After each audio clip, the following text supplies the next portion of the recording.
Well, good morning, good afternoon, good evening to all of you, wherever you're listening. And thanks for joining us for Just Drink's first webinar of 2014. My name is Olly Wehring, and I'm the managing editor of Just Drinks.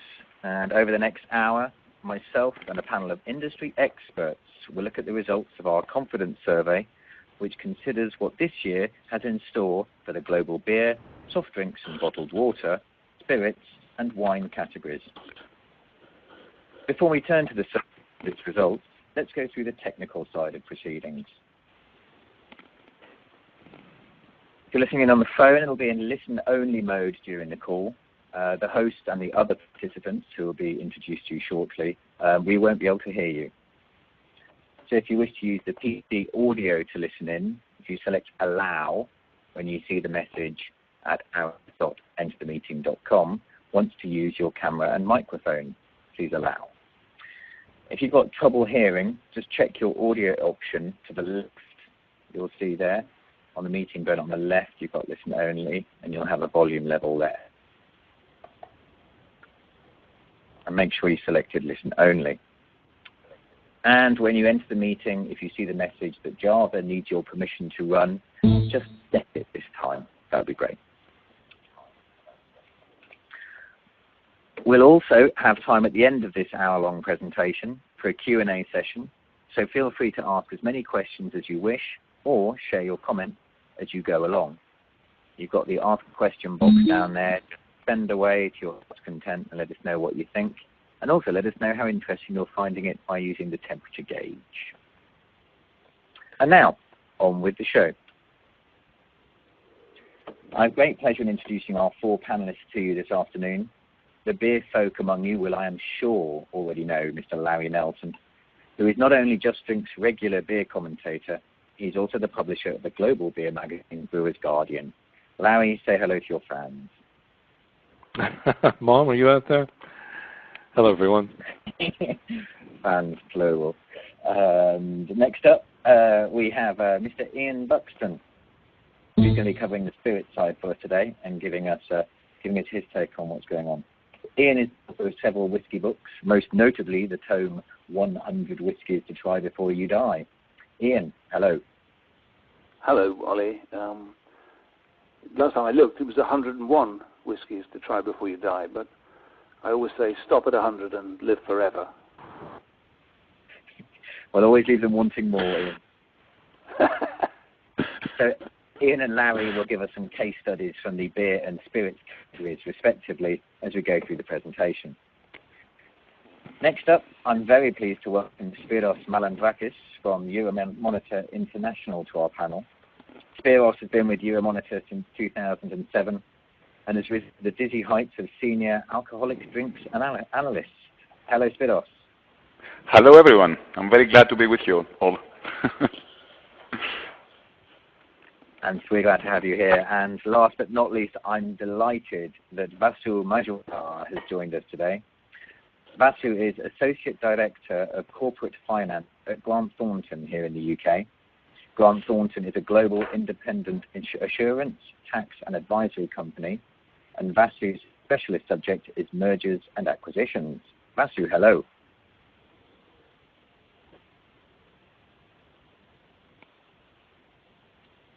Hello, Vasu. We'll come back to Vasu.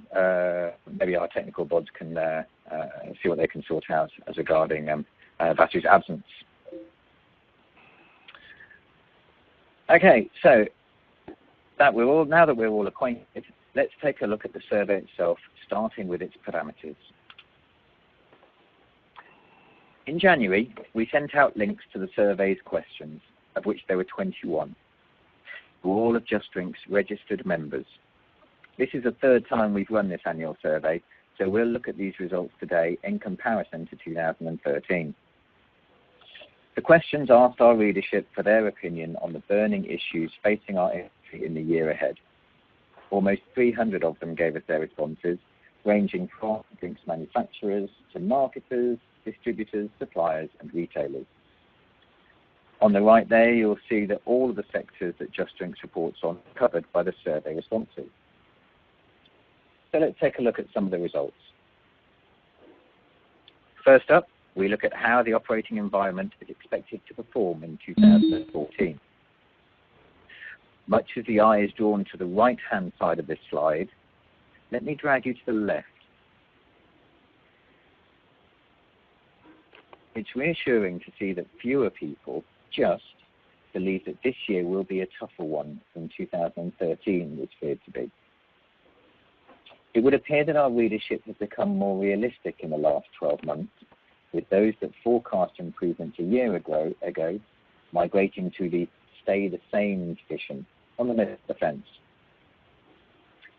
Let's take a look at the operating environment for beer and Ian and beer and spirits, and bring Larry and Ian in.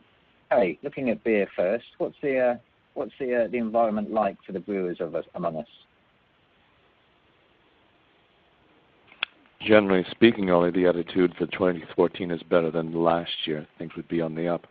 Obviously, there are markets that are going to be more difficult than others, regions rather. Western Europe remains a difficulty. In a mature market, innovation remains paramount, and there's going to be a need to continue to produce something new, something different. The U.S. market will remain profitable, but as has been headlined in numerous press reports over the last few months, craft beer is the story of the moment, with increase of 20% in income in the last year, and with a statement by the Brewers Association they'd like to reach a 20% market share by 2020. That's a lot of 20s there. But the essence of it is that if they can sustain 14% growth over the next 7 years, they will make that target.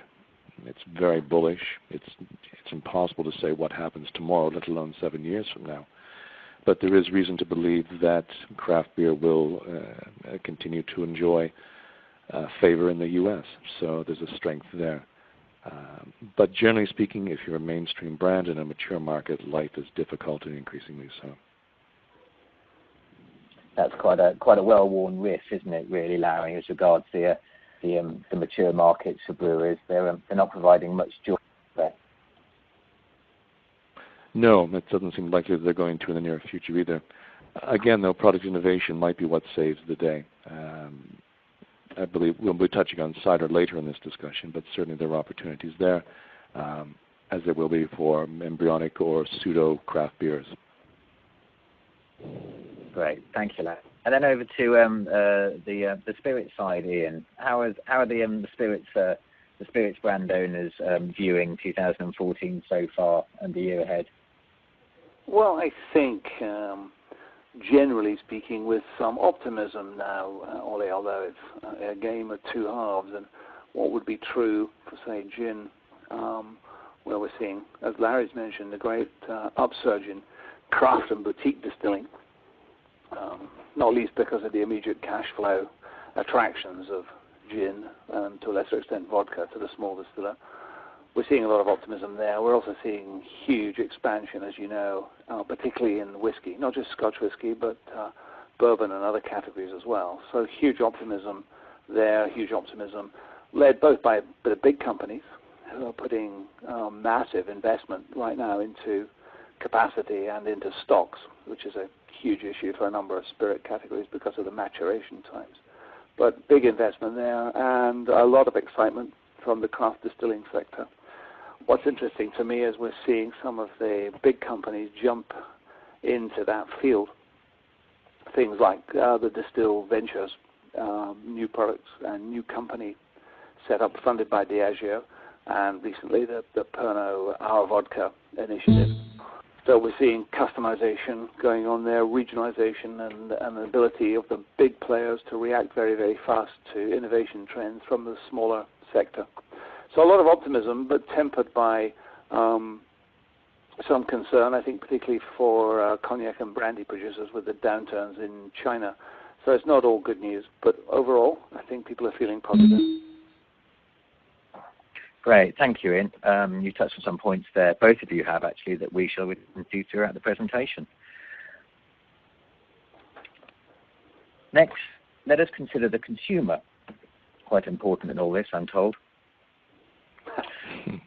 We see further reassurance that the worst of times for consumers are behind us. Those in the industry who had a bleak forecast 12 months ago now believe that this year will provide more of the same. It's nice to see also that the level of optimism remains as high, actually precisely high, as in 2013. So it's nice to see that we perceive the consumer to be in a better place now than they were 12 months ago. Turning to markets, we asked which regions will provide the biggest headaches going forward. 2013 saw China give both the spirits and the wine industry quite a shock. While a general slowdown in growth hit all categories, there was the introduction in late 2012 of a clampdown on gifting to civil servants and a ban on alcohol at a ban on alcohol at luxury banquets. Both Pernod Ricard and Rémy Cointreau suffered badly last year, with the latter losing its CEO and head of its Rémy Martin cognac division in early 2014. For the wine folk in Europe, an anti-dumping and anti-subsidy probe in the country in June also gave cause for concern. Elsewhere, the North American ship appears to have steadied, thanks to the resilience of the spirits category in the US and to the healthy margins that the burgeoning craft beer subcategory has to offer. Western Europe, I would suggest, is a region of two halves, with the north offering relative stability, while the southern markets are still bouncing along the bottom.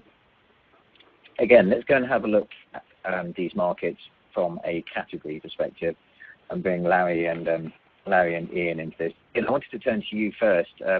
Asia has long been held as the next frontier for growth, and yet it's hit a massive bump in the road last year, especially for spirits. Give us your take on what happened there and what's going to happen next, would you?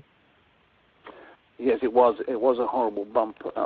Before answering that, Olly, one thing that surprised me in looking at these markets least likely to see an improvement, I was actually genuinely surprised, and maybe if we'd asked the survey just last week, the result would be different, but I was surprised not to see the word Russia appear anywhere, because I think it's evident that there are going to be Western sanctions against Russia, the trading conditions and the attitude of the Russian consumer towards Western brands may well harden in the light of what's happening in Crimea and the Ukraine. So I thought it was a little bit of a surprise not to see Russia coming up there. And people may want to jump in and have something to say about that. But turning to China in particular, clearly a shock to the system. I don't think anybody had really anticipated this clampdown coming. I think it's probably going to last a lot longer and go a lot deeper, so it could represent a substantial problem. Having said that, there seem to be plenty of opportunities to switch that volume to Latin America and perhaps at the lower and medium end, at least, to Africa as well. So it's not all doom and gloom. There's plenty of places, I think, that will take that volume, albeit not necessarily at the prices and at the super premium level that the top end in China had been such an enjoyable time. Which spirits category do you see sort of, or which price points maybe, Ian, do you see better to benefit from the struggles hitting the higher end spirits? Well, the question almost answers itself in that the high end is really where the primary difficulties are going to be, particularly for products that one suspects were perhaps never drunk, maybe just stashed away as potential gifting themselves, and they would go round and round in a kind of gifting circle. We'll call it gifting to be polite today. So lots of opportunities then for mid-market brands, and possibly even at the lower end, and who knows, locally produced spirits aping Western categories. Thank you, Ian. Thank you. And then Larry, which of those markets are worrying the brewers? I'm sorry, I didn't catch that, Ollie. Which of the markets are worrying, did you say? Yeah, giving the brewers of the world sleepless nights. You'd put Russia close to the top of the list, certainly. Overcapacity remains an issue. There's been enough in the way of regulatory and overcapacity issues that it has caused considerable difficulties for all the players. Perhaps Effie's more than others. They've had to shut 2 breweries now in the last year, and capacity still remains an issue for them. They've also had issues with listing with certain supermarket chains that they say have been resolved. You would expect for them some sort of an uptick in the coming year, but again, it would be hard to say at this juncture just how successful they're going to be, which is unusual. They do have better brands now with the SAB merger or the acquisition of SAB's 3 breweries, and the brands they have available there, which were positioned in premium markets. You would think there's potential to improve, but again, they're in a tough competitive fight with 3 larger players. For Carlsberg, as has been noted by our audience today, they've just launched a hard lemon drink in Russia today, or announced the launch of it, called Seth and Roddy's Garage, which is something that was developed in Finland. It's a niche premium market product. It might have some potential in the larger centers. It could generate some interest, and perhaps will lead to other things. Thank you. We'll actually touch on that Carlsberg launch again a bit later on as well, Larry, but thank you very much for that. Okay, so let's look at the competitive environment and how we see that panning out in 2015. The focus among drinks companies last year would appear to have been on riding out the ongoing storm that broke in 2008. Now that we have had a period of relative calm, broadly speaking, it's time for the battle to start up again. And it looks like our readers agree with that, with more people this year thinking the environment in competitive terms will intensify in 2014. So let's see, Vasu, are you with us? Hello, Vasu. Hi, can you hear me now? Olly? Hey, there we are. Hi, Vasu. Yep, good to hear you. Hi, apologies. Hi, everybody. Hello to the panel. Very interesting discussion. Hello, Vasu. Hi. So let's hand things over directly to you, Vasu, and let's have a look at if you would share your thoughts on the competitive environment out there. Are they starting to clamber over each other again after this period of calm? I guess I'll be inclined to sort of link this to a bit of M&A as well, but I think let's be quite sort of focused on this particular slide. I think there are certain categories which will have an increasing competitive activity. If I'm looking at the UK, for instance, I think the wine sector is pretty interesting from a competitive point of view. I mean, we know that beer is very competitive and the other sectors are, but I think I find wine is a very interesting space to be in, because I think the distribution sector will go through a bit of a consolidation in the UK, partly because I think that the model is changing, where the wine is being bottled by the independent bottlers, and effectively the multiples are outsourcing their supply and marketing requirements. So I think that's going to increase the competitive environment in the wine sector. In terms of globally,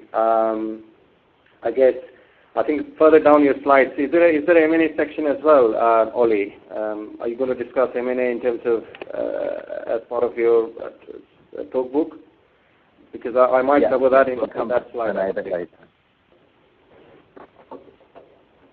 Yep, no, we'll return to M&A in one of our later slides. Thank you, Vasu.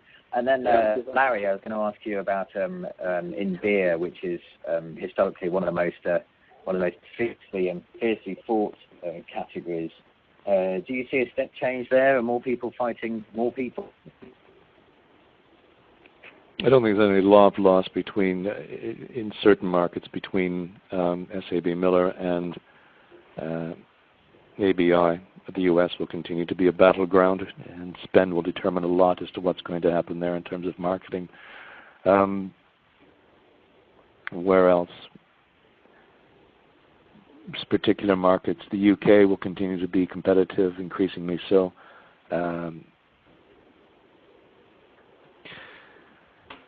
Australia, as Foster's continues to roll out new brands and try to protect itself in a mature market. Whether brand development is something that will allow it to gain market share against Lion, it's possible, but it won't be sizable. Overall, it continues to be a dwindling market for all players involved. So it may be The market that might be most interesting in competitive terms this year is India, where Carlsberg continues to open new breweries. Now is a solid number 3 in a market that was a duopoly. They've certainly got potential to do more there, and I think they will continue to expand aggressively in that market. Certainly they will be a force to reckon with if deregulation ever allows brewers to be able to develop breweries with the ability to offer product beyond their state boundaries.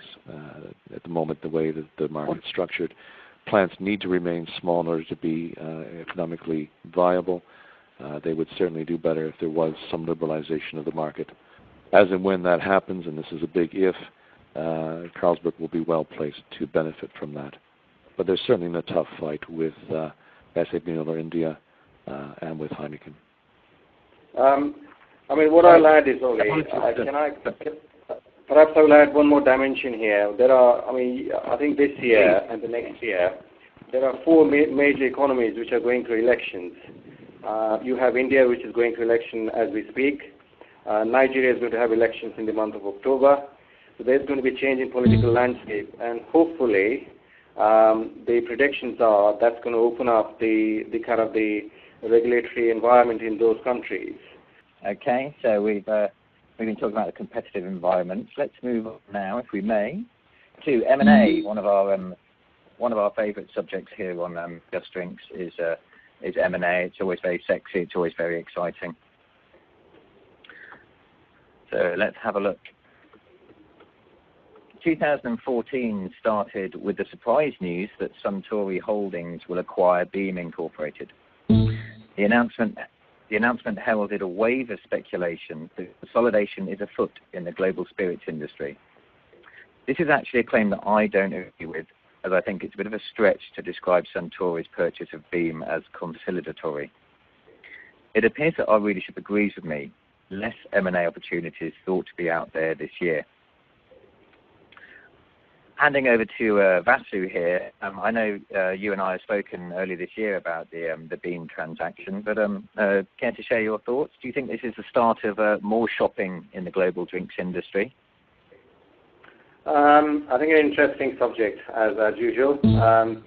People have differing views, but I'll try and sort of look at both angles, why there is going to be consolidation and why I think there is not going to be consolidation. In fact, there's going to be a seller's market.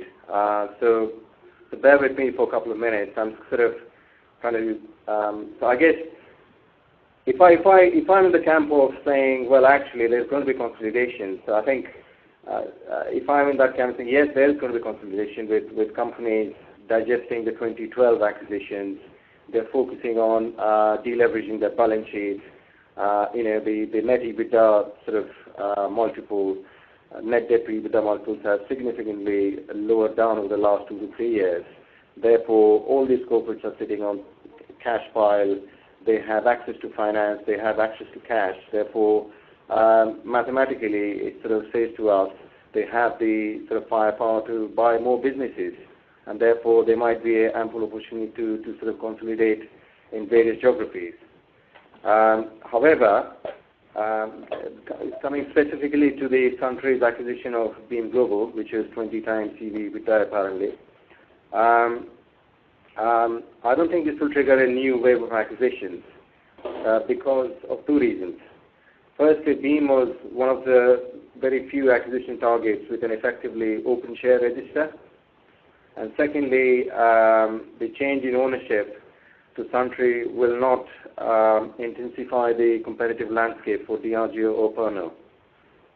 So that's a very interesting sort of aspect in terms of how it will not lead to consolidation given the acquisition of Beam. However, the Asian market remains quite ripe for M&A. The acquisition of Oriental Breweries in South Africa, and also the reports are that ABI is interested in a couple of Chinese brewers as well. So I think it's slightly polarized in terms of the spirits. Maybe it's dependent on the families which are sitting on long shareholding, and they're not sort of willing to sell their stake. So therefore, it's a seller's market in the spirits sector. However, if you look at the beer market, for example, and I welcome thoughts from the panel as well, I guess in Asia there is a opportunity here for the larger brewers to actually go there and buy businesses. I'll make a couple of other points as well. The first one which I made was the kind of the net debt to EBITDA multiple, which has significantly gone down, and therefore they have access to a lot of money to buy assets. But in terms of the other family-controlled assets, for example, Castle, Brown-Forman, Remy of the world, Heineken, Moet Hennessy, these are all attractive assets, but it all depends on how much people are willing to pay for those assets. I guess what's going to happen is there are a lot of geographies where these large spirits manufacturers and the large alcoholic beverages, they have JVs, joint ventures with various domestic players. It begs me to think if they're going to make approaches to make those JVs as 100% acquisitions. So I guess it all boils down to the fact that it's a seller's market, and there are high multiples which are being paid in the sector. So it really depend on what people are willing to pay and what people are willing to accept. So that would be my view on the M&A in the beverages sector. Super. Thank you, Vasu. Very interesting. Very interesting indeed. We stay with M&A for our next question, which is a slight change on the previous one, asking if your business is going to be more willing to use M&A to target growth this year. What limited opportunities are out there to snap up? It looks like we can expect the odd transaction or two as the year rolls on. Note on the right a slight shift, with more readers hoping that their company will dip into their pocket. That said, the no camp has also strengthened this year. I wanted to ask Ian about this, and it's a three-word question, Ian. Wine Mackay. Yes, quite. The jury's out, isn't it? We're waiting really to see. I don't get the impression that Diageo are hugely bothered. It seems to me there's relatively little in there that they would be desperately anxious to keep. So then begs the question, well, who else might want it? And that's frankly a tricky one. We know that their Indian owner isn't in the game. It doesn't seem to me that their single malt portfolio is so very attractive that anyone wants to take on the rump of the rest of the business. But their blended business so under such intense price pressure in most of its markets, and they work in such competitive sectors, it doesn't seem to me that Wine Mackay is a particularly attractive target for anyone, and the lack of interest in it would seem to back that up. Yeah. What did you make of the reports last week that Remy Cointreau might be on some people's shopping lists? That's clearly a possibility because they're under a bit of sectoral weakness at the moment. We haven't seen, for example, Bacardi do very much for quite a while, and we know that they can come up with very deep pockets if they need to. So that could be interesting. It's interesting today's news as well with the principal private equity backer of Stock Spirits disposing of all of their holding. Does that put Stock into play if somebody were interested in Eastern European markets? With all those shares now out in the market, what will happen to Stock? Could well be an interesting one. Yeah. My feelings entirely there as well, Ian. Thank you very much. And Vasu, do any other names spring to mind, or have we covered them all off? I think I'll very quickly add a couple of points. First point being, I think Olly was mentioning to you when we met last time. There is still, there are still pockets of brands in Africa, for example, which are not recorded for some reason or other. which are not measured as part of the overall beer consumption or spirits consumption, for instance. And I think Diageo is making quite a bit of headwind in African markets, so as the other brewers. So there are some handful pockets in places like Nigeria, Uganda, Tanzania. These are the kind of local pockets where there are family-owned assets, and perhaps there are some government-owned assets as well, which effectively adds up to your top line. We know that for a fact that last few years the corporates have been focusing on restructuring their cost base, restructuring their balance sheets. Now they've done all that. Now they have the cash to sort of go and pay a kind of a significant strategic premium for those assets. So yes, those companies are not on our hit list in terms of the known brands, but there are businesses in Latin America, for example. There are businesses in Nigeria, which will get snapped up by these companies. And the final point which I'll make is, and I think one of the things which, from a seller's perspective, yes, pricing is important, but equally, I think if I was selling a mid-sized company making $200 million revenue, for example, they're also looking for an upside whereby they have a board position or they have a further upside of getting some form of shares in the enlarged entity, such that they get a double bite at the cherry, let's say 5 years down the line. So I think to wrap up the kind of the M&A piece, I certainly see, I think there will be more M&A in 2014. There may not be sort of mega deals in the scale of Beam and Suntory, for example, but certainly in the kind of sub 500 million space, there will be, there will be significant activity, and I guess all of us need to watch the space. That'll be my view. Yeah. Thank you, Vasu. Yeah. I can't help thinking that we as an industry have been spoiled somewhat at the start of the year with Suntory's purchase of Beam. I think we got a taste for it, and we may be disappointed for a few more weeks to come. It's an exciting one, Ollie, but it's also worth pointing out, I think, that a family-owned business will have a completely different perspective on the time frame for acquisition than a publicly quoted business who are under pressure to immediately show impact on earnings in terms of their quarterly, half-year, and the annual results, whereas a family business, I'm thinking particularly of something like the Bacardi, if the family are happy with earnings dilution, no one else to be satisfied. So their perspective in a family company can be very different from something that's publicly quoted. Yeah. Thank you, Ian. Thank you for that. Okay, let's step away from the M&A and go to R&D. Time will tell if M&A will be the route to growth in the drinks industry this year, but one road that is already well travelled in the first quarter of 2014 is research and development. Already this year, we've seen the launch of spirit-flavoured beers, a category that has been termed beers. We've had a honey-infused Scotch whisky, another one. A stake purchase. I'm sorry, we had a honey-infused spirit drink with a Scotch whisky brand name. I was waiting for that. Nearly got myself into some trouble there. It just saved you there, Ollie. I'd like to thank you all for. I could hear the SWA knocking on the door already.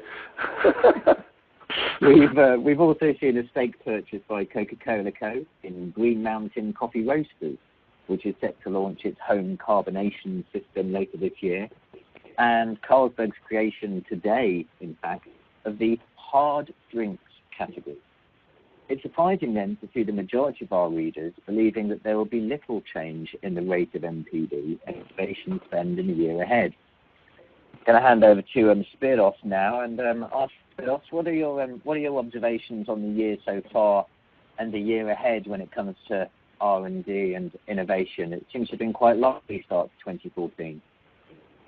Hello everyone. Yeah, I didn't have a chance to speak until now. I think we all heard some great opinions from all the participants. I'm a great admirer of both Larry's and Ian's work and their articles. Very good points made. I've been mostly covering the side of new product developments over the last 5 years across all categories. I'm not specializing on one or the other, and as the time goes by, I think the rigid boundaries between these categories, when we're talking about spirits and we're talking about cider, we're talking about beer, you kind of mentioned that already. The dividing lines are blurring, and we're talking about hybrids that are stepping into each other's territory, and the dividing lines are kind of fading away, at least as we used to know them. I think the takeaway from me from this specific slide that you're talking about is not so much that the majority is expecting the same amount of innovation. I think the important thing to take away from this is the same to last year or the last couple of years, and the key here is to remember that the last couple of years have been extremely important for innovation to the extent that has given us products that are very difficult to define, or they completely defy all efforts to categorize them, or they could even get us into trouble for putting them into the wrong category like you just did, and thankfully you were saved at the last minute with a spirit-based drink situation. So I think when we're saying about, the innovation will be largely the same, we're talking about extremely high levels of innovation that would be the same, as far as I understand it. Okay, thank you, Spiros.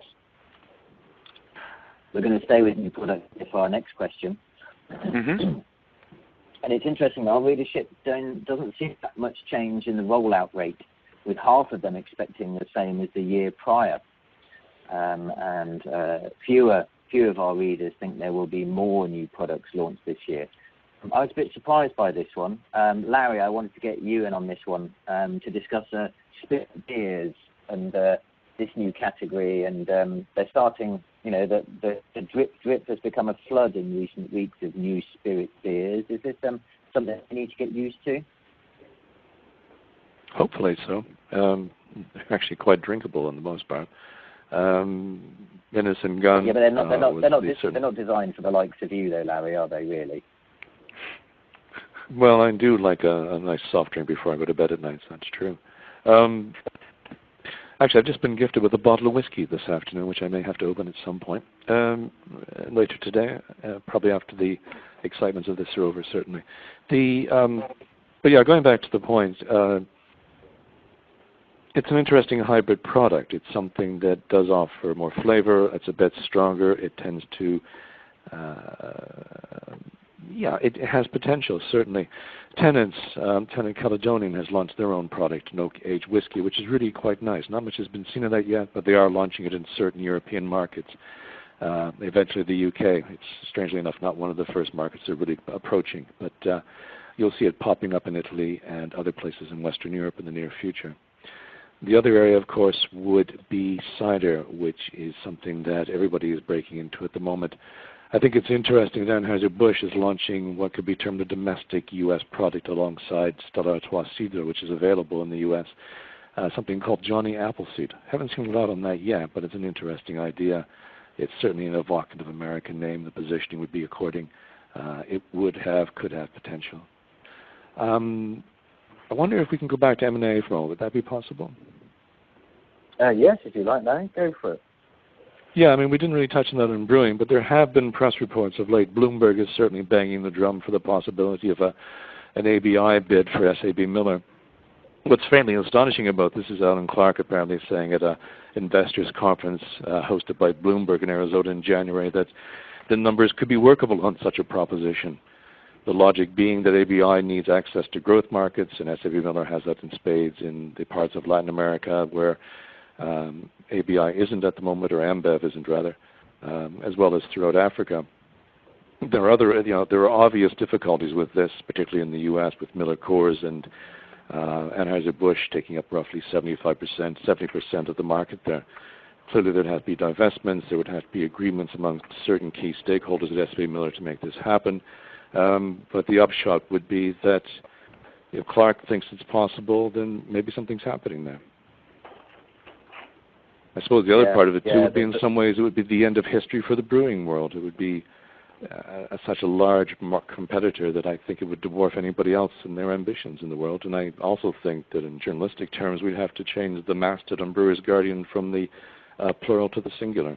So, if I may say something, I think also Francis Fukuyama suggested the end of history a long time ago. He was proven wrong. So I think we have to remember that when we're yes. Well, there could be other possibilities. Pabst is meant to be up in play at the moment. There are very few people who would actually want to buy it. Miller Coors might make some sense for them, but yeah, again, the one everybody's been waiting for years now is ABI to make a play for SAB Miller. And now suddenly it appears there may be some life in that story for once, as opposed to the consistent rumors we've been having. Yeah. Thank you, Larry.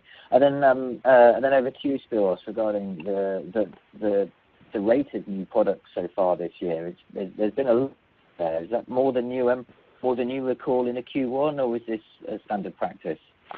I think the numbers would probably be in the same range. I think the most important thing to remember here would be the change in quality, the fact that taboos that used to stop brewers from experimentation in the past have been forcibly removed because of the arrival and the advance of the craft segment anyway.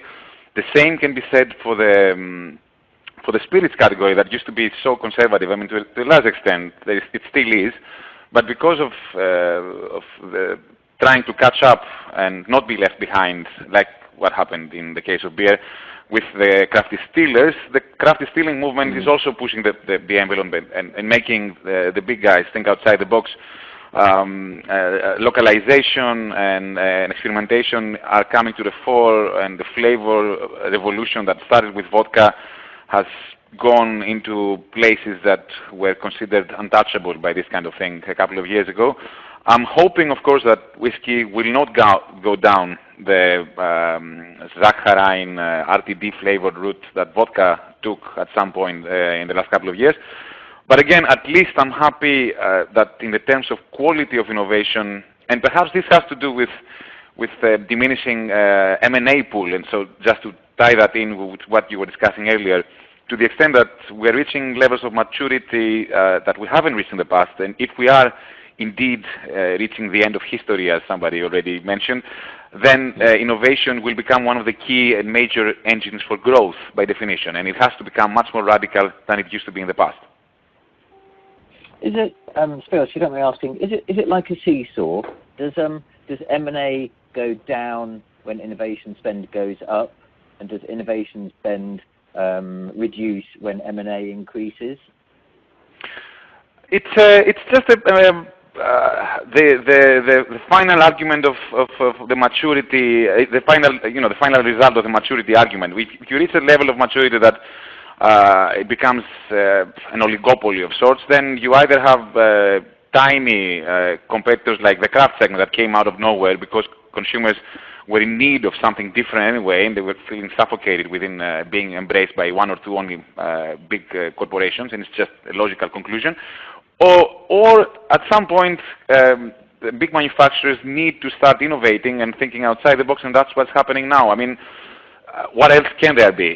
If you are not going to innovate, you have to go the M&A route. If you cannot go the M&A route, then you're going to be forced to innovate or basically disappear.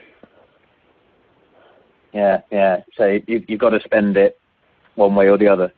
Yes, that's what I was saying. I mean, and that's why talking about the earlier slide about the same levels of innovation, maybe perhaps in terms of the numbers of new products launched, we're talking about roughly the same figures, but I'm fully aware, I think all of us are, by talking with companies as well, that their perspective and the angle on innovation they are adopting in the last couple of years has definitely changed. They have been forced to change. You know, all from the experimentation with hops and different brewing techniques in beer, up to funky, weird labeling in wine, up to, categories that used to be forgotten in the proverbial dustbin of history, like, a moonshine. I hear stories from moonshine making a reappearance in the States, or mead even, with its Middle Ages references. The whole nostalgia element and creating stories and a narrative that goes beyond the flavor profile of drinks.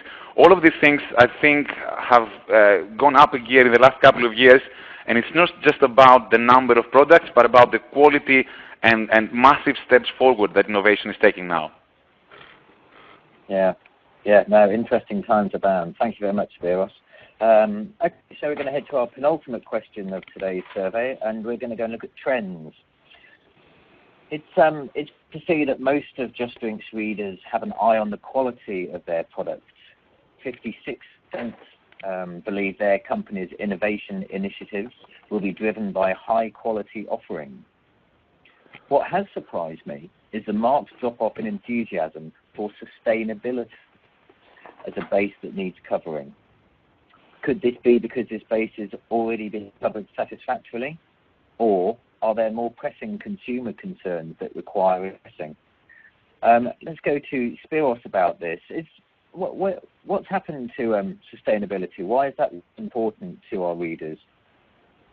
I think because the word captures the zeitgeist at the moment, I tend to take this kind of answers with a pinch of salt, if I may. I know that this would be the cool or the trendy things to say, and corporate responsibility to a very large extent has become a byword that most big corporations are trying to include in their vocabulary these days. I do not doubt that it's extremely important for certain categories, especially for wine, for example, for obvious reasons.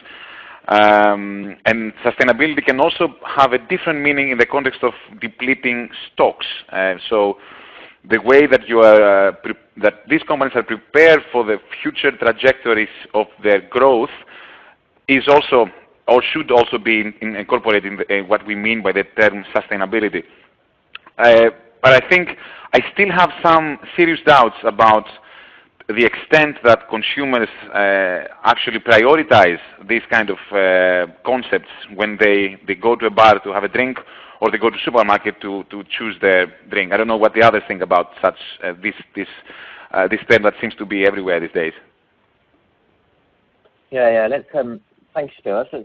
Let's ask Ian. I was going to ask Ian more specifically about the traditional position that spirits producers like to mind, and they're not too keen on innovation. Although recently we have seen flavour come into play.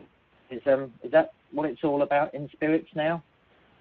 Well, I think the current rate of innovation is almost quite scary. I think there are going to be more. I think the pace is going to increase. Having said that, I greeted the 60% score for quality with a bit of a yawn. Really, first of all, that's just a motherhood statement. Of course, you're going to produce a quality product.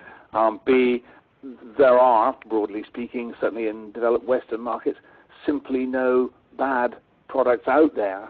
They don't survive. So, of course, it's a given. I would have expected to see a lot more talk about personalization, about customization. I would have expected the impact of the micro brewing and the micro distilling sector with the kind of innovations and the challenges they've presented influencing the big players. I thought we might see something about retailer initiatives, particularly in sectors like tax-free, where they're driving quite a lot of innovation and asking big questions of the producers, and pack innovation. So seeing sustainability drop away, maybe, as you say, Ollie, that's covered, but I thought I was looking for a little bit more imagination in here. Personalization, customization, retailer-driven initiatives. I don't think it's good enough to say quality is a key trend. That's a given. We should just take that and move on. Ian makes an interesting point there. The headline might be that 44% of people don't think quality is important. Just a thought. The other thing here too, looking at the innovations chart, is that there's competition is certainly a driver for innovation. There's certainly somebody does something, there's a first into the market, you can guarantee that the competitors will follow shortly thereafter. And to some extent, haven't we seen that in spirit drinks? Yeah.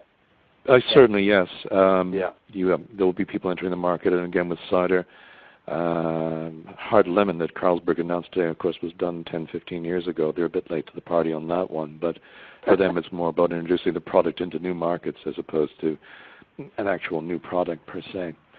But the other part of this too is the competition is also, and again this harks back to the craft beer movement worldwide, is now we have an issue with fragmentation. Consumers are no longer wedded to one particular brand or to that brand's extensions. They're much more promiscuous, they're much more willing to experiment, which increases the need to be able to introduce something new to the market. So there's more pressure to be innovative now than there ever has been thanks to competition. Yeah, interesting point. Thank you very much, Larry. Thank you, gentlemen. And so let's go to our very last question of the confidence survey of Just Drink Review in 2014. And it's nice to be able to sign up with such an overwhelming sense of optimism in our industry. There it is. It's official. 2014 will be a better year for drinks than 2030, and far more people think so. Thank you very much. Good night. No, only joking. I'd like to bring you all in to consider this upbeat conclusion. Let's start with Larry and the brewers. Are they a happy bunch at the moment, Larry? It depends how much they've been sampling their product, I think, Ollie. There are reasons to be optimistic. I think probably there are reasons to be less frightened of market conditions. There is some return to consumer confidence in the markets that have been more difficult. There is some return to consumer spending, which suggests that beer might be more of the take-home basket than it has been in previous quarters. And that would be the true of most industrialized countries. But it's not. It does seem a bit excitable, actually. I don't think the industry should be that confident at this point. There are certainly enough trouble spots around the world that, I mean, we talk about Africa as one big consolidated market, but that's simply not the case. There are markets where there are certainly difficulties. Diageo ran into trouble in Nigeria this year on pricing, for example. So no, I think that as an aggregate for brewing, this seems a tad optimistic. So they're not more optimistic, they're just less pessimistic. Would that be fair? Yeah, you could be describing myself, I think, in the mornings. But yeah, it's yeah, that's a fair assessment. I was about to say, that's your byline, Larry. No, I think that's true. I think they're more confident than they have been, but this seems to be over-egging it a bit, these numbers. Okay. And then what about distillers, Ian? Are they going about their business with a smile on their faces at the moment? Well, it's a great chart, isn't it? Ollie, absolutely great chart, and it plays back to some of the other trends for optimism that we saw elsewhere in this survey, with people expecting their business to grow, whether through M&A or through innovation. They're certainly looking a positive future for their business, which I guess implies that either markets are going to grow significantly or some competitors are going to feel the squeeze. But I think in broad terms, yes, the spirits category goes into 2014 in good heart on the back of significant capital investment, significant rates of innovation, and some fresh thinking coming out over the last couple of years, and I think we see that going to continue. So they're upbeat. Yes, of course, there are some blips, and we talked about China and possible problems in Russia. But overall, we're talking now about a golden age, which seems dangerously optimistic, but a golden age for Scotch. Gin storming back now, particularly in the premium and super premium sectors, so that's very encouraging for that category. Vodka just seems to keep powering on. And then new categories like spirit drinks are bringing new drinkers into the market. So all in all, I think it is positive, and I'm not entirely surprised to see this level of optimism in the respondents. Yeah, it bodes well, doesn't it? Thank you, Ian. It does. Vasu, are you whistling while you work? Is the business flooding into you from drinks companies at the moment? Yes, I think part of our challenge is that, you know, I think it's finding those. Well, I kind of my specialism is more on the soft drinks side. I mean, I come from a soft drinks background, and I think innovation is something which is quite important for the soft drinks category. You know, I think in the UK, most of the soft drinks brands are, you know, they are owned by the top 3 or top 4, whichever you cut it. So I think from our perspective, we are certainly seeing more conversations where corporates are talking to us to show us some ideas, show us some businesses, And on the other side, the sellers are talking to us saying, actually, guys, tell us, is it the right time to sell? So there are certainly more conversations which are taking place. Now, how many of those will come to fruition is to be seen. I was cautiously say that it's still early days, but I think there is certainly desire by the corporates to buy businesses. But as I was saying earlier, it's the seller's market. It's down to the seller sort of saying, well, actually, shall I wait for maybe a few more months or maybe 12 more months and see how the market pans out, whether there will be higher multiples being paid. So I think from an M&A perspective, we are going through a transition. I think it's a bit early to say actually that it's about to peak, or I think it's just about to start. I'll put it that way. Thank you, Vasu. Very interesting. Very interesting. Well, I hope you have a fruitful year. And finally, Spiros, you've been covering drinks for quite some time, Spiros. A lot of it during the downturn and the grimmer years. Do you sense a sunshine on the horizon? I am Greek, so we're used to the sunshine, but we tend to be very gloomy the last decade anyway, as you probably have heard. And I personally prefer being a contrarian anyway, and I tend to be scared when 3 out of 4 people are too optimistic. But I think I would agree with all the points made. The confidence factor is definitely improving, and that can only be a good thing for the future. On the other hand, though, I have to also stress that while the soft data is pointing to the right direction, the hard data is not necessarily so bullish, if you wish. We have the perfect storm in China, which will last for much longer than everyone expected in the beginning. We have severe volatility issues in a number of emerging nations, not least ranging from Nigeria to Russia. We have large parts of Western European nations struggling with major macroeconomic headwinds, maturity, and the deflationary specter. And severe unemployment issues. Unemployment tends to hurt beer much more than it tends to hurt wine or spirits. So that the background, the problems are still there. It's just a matter of how more confident we can be for the next couple of years. And I would agree, things are looking better, but let's not become complacent with that.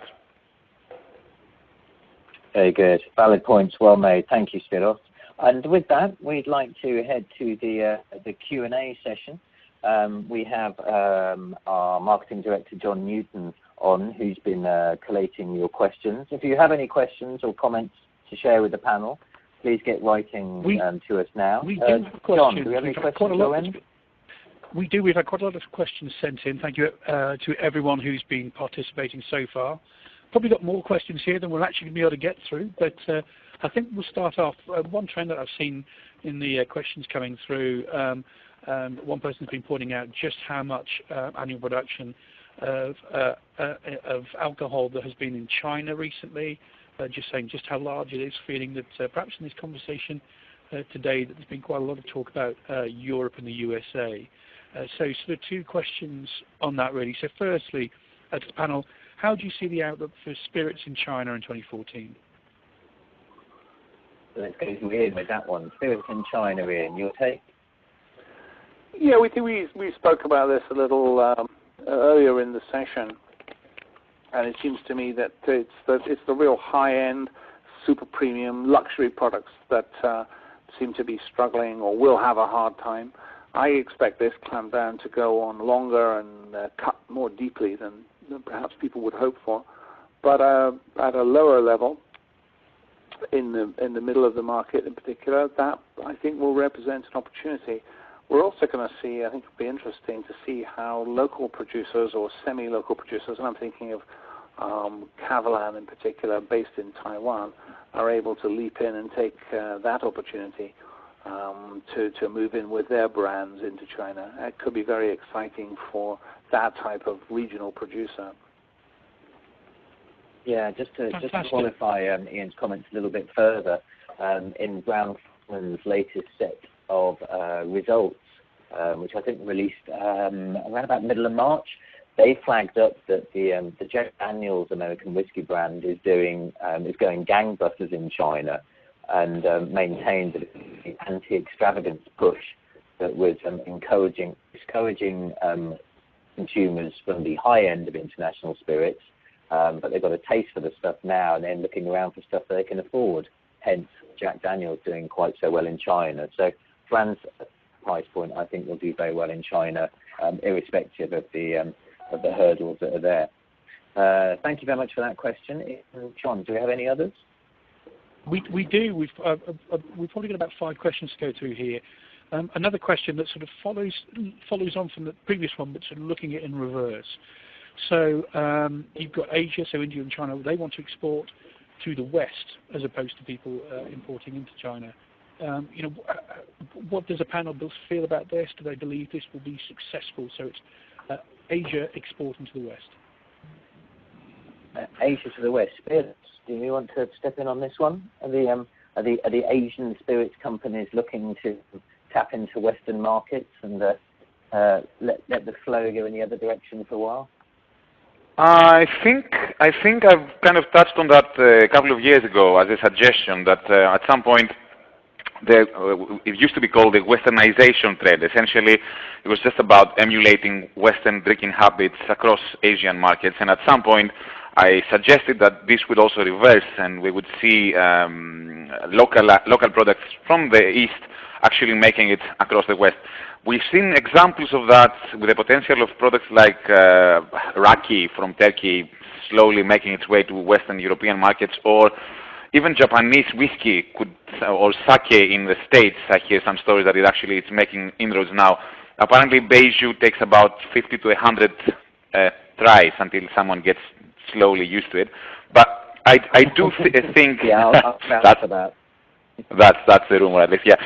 But I still do think that in the context of the millennial generation looking for exciting new flavors all the time, they're interested in all things exotic and different and interesting in that sense. I think that could potentially create an initial base, especially if they manage to match it with some food pairing initiatives or some educational initiatives in general. I think the potential is definitely there. I wouldn't necessarily call it Asia. It wouldn't be from the direction of Asia to the West. Only it would be from all emerging nations with local products that, let's not forget, even vodka or tequila once were just local obscure products. And I think they will slowly start making their way towards the West as well. But it's not something we're going to see in the next 1 or 2 years. We're talking about the mid to long term. And one of the webinars pointed out that they're seeing a lot more Japanese whiskey in the US than ever before. So that's certainly a growing trend as well. That's only going to go up as well once Suntory completes on Beam. Exactly. It is, and Spiros is entirely right. This is very, very much a long-term trend. If you go back 50 years, the whole Scotch whisky industry laughed their socks off at the idea of Japanese whiskey, and now we're finding that it's in all the specialists here in the UK. It's in regular premium top-end supermarkets. It's in every cutting-edge bar, and it's picking up gold and silver awards everywhere you look. But I think that those Far Eastern producers face 2 challenges, rather one challenge and one opportunity. The opportunity, of course, is that while their domestic markets continue to grow with the rates of GDP that we've been seeing, then why would they not concentrate on those markets initially? And secondly, big challenge for them is simply the scale of capital investment to create and to build the stock holding that they will need to support significant volumes in the West. So there's a big challenge there. If you look at the amount of money that Chivas are spending on Scotch whisky, that Diageo is spending on Scotch whisky to build stocks and build volumes, that would be a big challenge for any Far Eastern player trying to come into these markets. Yeah. Thank you, Ian. Shall we take one final Q&A before you wrap things? One final question before you wrap things up. John, do you have one more for us? Ollie, this time I'd just like to make a point on Asian markets and their impact worldwide. I think it's if it's convenient or possible. I think it's amazing that the world's largest beer brand is Snow, simply by domestic sales, yet it's a virtual unknown outside of the Chinese market. It remains a mystery how it is that SAB Miller hasn't leveraged that in some fashion, brought it out into other parts of the world. I mean, it's you can go through bars in Hong Kong, and I swear I've taken the journalistic approach and done just that. The brand isn't even unknown in Hong Kong, and yet it would have, I think, tremendous potential on a larger, on a global basis. So I don't know what that suggests about the relationship, perhaps between CRB's enterprises and SAB Miller in the way they run the business, but while they may be succeeding domestically, it seems there's an opportunity that's being overlooked for one reason or another here. The other thing, just generally, is that Larry, Sorry? I think we've got the idea for your next Just Drinks column right there, haven't we? Right on. I think the other thing, too, just briefly, is that there's competition. Sorry, Ollie, just to say that there is competition increasingly in the supply chain. Chinese manufacturers are becoming much more confident, aggressive in terms of selling equipment into brewing companies. And I think that'll be an increasing trend as well. So for traditional suppliers, largely German-based manufacturers of brewing kit, there's additional competition there. Great. Thank you very much, Larry. Okay, John, do we have one final question for the panel? Yes, we've had quite a lot of questions that come in that we're not going to be able to cover that have been about spirits, but I'm going to pick one out that's about wine. So do you expect, and this is probably for Vasu or anyone else, do you expect to see any M&A, major M&A in the global wine sector in the medium term? Vasu? Okay, I'll take that. I guess there are two parts to this question, whether depending on the person who's asking this question is more around the production side or is it more on the distribution side. I think those two are different, have a different sort of M&A angle. Suffice to say, the classic wine regions are being snapped up by Russians and Chinese, for example, Bordeaux and the key wine growing regions in France. I think they are being snapped up by high net worth people, more of a trophy asset than anything else. But if you're looking more from a corporate point of view, we don't see that being a kind of M&A centric. It's more of a private investment who are looking to sort of get into the vineyard business. So that's more on the production side. So I don't see much M&A happening in that space, especially in the classic wine regions. But having said that, if you're looking at the new world wines, there have been some transactions which have taken place in the last 18 to 24 months, but those have been more on the distressed side rather than in the kind of rather more of a kind of a M&A which is for consolidation or for inorganic growth. I think the consolidation from a corporate point of view will take place in the distribution side. If you look at the UK market, for example, I think there are the kind of the independent channels are gradually disappearing from the high streets, partly because the multiples are driving that. You have the convenience stores which stock wines, and therefore the kind of the days of the independent wine stores are long and far gone. So we will see a bit of consolidation in the kind of the mid-tier distribution in the UK, and so as in the European distribution sector. I'm not too familiar with the other parts of the world, but certainly in the European space, there will be people coming together because they need buying power and they need supply power in terms of competing with the multiples. So I'm not sure whether that answers the question.